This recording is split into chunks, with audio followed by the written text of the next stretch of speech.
এসিতে বেশি ময়লা জমলে অনেক ধরনের সমস্যা দেখা দিতে পারে।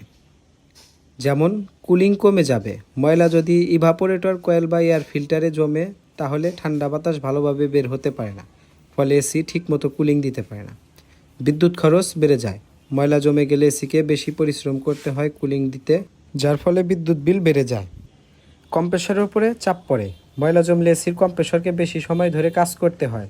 এতে কম্প্রেসর নষ্ট হয়ে যেতে পারে বা কম্প্রেসরের লাইফ কমে যেতে পারে। পানি লিকেজ হতে পারে। ড্রেন লাইন বা ড্রেনটিতে ময়লা জমে গেলে পানি ঠিকমতো বাইরে যেতে পারে না, ফলে এসি থেকে পানি পড়া শুরু করতে পারে। গন্ধ বা জীবাণু ছড়াতে পারে।